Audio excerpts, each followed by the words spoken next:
Hello again, guys. In this video, we'll be going through the encryption and the decryption process. So let's get started.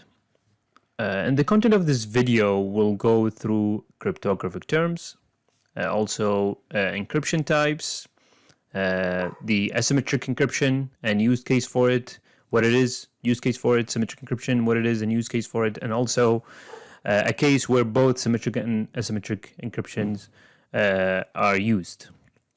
So some simple cryptographic terms. Plain text, it's any text that is in readable format, it's unencrypted. Ciphertext, it's any text that is in unreadable format and it's already been encrypted using the encryption process. Now the encryption is the process of transforming the plain text into ciphertext. And why you want to do that? Because you don't want to send your data in a plain text over, public. So it's for data security and also keep it confidential. Now there have to be a process that is the reverse of the encryption, which is the decryption. Decryption is the process of transforming the ciphertext back into the plain text, and the key. What it is, key, it's like a password or any other format. Key is the main component of encryption and decryption. Key was used to do the encryption and to do the decryption. Now, based on the nature of the keys, we can classify the encryption into two types, asymmetric and symmetric. Now, what is the asymmetric encryption and what is the symmetric encryption? Let's find out. So, asymmetric encryption, it uses two keys. One key is public and one key is private. Now, if in case, or in this example, you have a sender and you have a receiver, and the sender would want to send data to the receiver, but in encrypted format because you don't want to send it in plain text, right? So how is this encryption decryption process is going to be happening? Now, in this example, maybe it's a web browser. This is, client. This is the web server. There is SSL/TLS connection, which we'll be explaining later in the other videos. But just, a basic idea of asymmetric encryption. The recipient would have to send, or the web server would have to send to the sender a key, and that key is the public key. So the public key is something that you can share between peers. Now this sender would use this key, which is the public key, and it would encrypt the plain text data. So now we got the encryption done. Now when the recipient receives this encrypted data, it will need to decrypt back to the plain text. So how would it do that? It would use the private key on the cipher data, which will introduce us to the plain text data. Now, the private key is something that have to be remaining secret. And the public key is something that you can share. So this is the basic idea. You have two keys. One key is used for encryption, other key is used for decryption. So in this case we mentioned public key is used for encryption, and private key, which have to remain secret, would be used in decryption. In some cases would also be mentioning, which is the digital signature.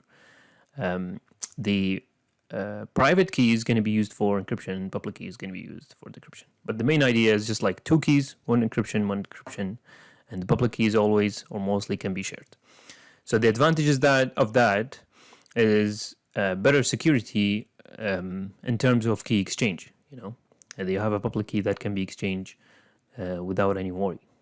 And the disadvantage of that is just slower than symmetric encryption because it involves multiple keys in this process. Now, a use case for that, like we mentioned earlier, digital signature, the asymmetric encryption is used on. Also, public key infrastructure, which we would go through also later in the later videos which this is basically the certificates part. Blockchain and cryptocurrencies, it uses asymmetric encryption. Now, some of the algorithms is Diffie-Hellman key exchange and digital signature standard, and also RSA. Diffie-Hellman key exchange is something that the IPsec uses. We will go through that also in later videos. Now, this is the asymmetric encryption, where it's used. Digital signature, public key infrastructure, also in cryptocurrencies. Also, there are other use cases for it for sure. Now, what is the symmetric encryption? In symmetric encryption, you would have only one key, and that same key would be used for encryption and would be used for decryption, right? Simpler than the previous one. So one of the advantages for that, it's because it's simpler, it's faster than asymmetric encryption, and it does not have the complexity, of multiple keys. But the kind of disadvantage of that is you need a secure way to exchange the keys. So remember, in the previous one, the public key, it's something that can be shared between the sender and the receiver. So the receiver sends it to the sender, the public key to encrypt the traffic, and the private key is already contained on the receiver end, which we would be using to decrypt the traffic. But here, the same key have to be used, and you will need to send it, securely, because if that key got exposed, you would be able to encrypt and decrypt the traffic. But if in case the public key in asymmetric encryption, for example, which can be shared and anyone have it, if I have the public key and I encrypt the traffic, I would need a private key, which is something that the recipient would never share and remain secret, would be needed to decrypt the traffic. So I don't have a problem with, sharing the public key. Now, use case for symmetric encryption, like we said earlier, because it is faster than asymmetric, it's used in data storage. So used to encrypt bulk data in storage, and this data is not required to be transmitted. So you don't have a problem of sending the key to another peer. So it's used for encrypting bulk data in data storage, and no exchange required of a public connection. Also, it's used in banking, encrypting credit card information or other personally identified information for transaction. Now, there are some ways of key exchange. One of the ways is using asymmetric encryption.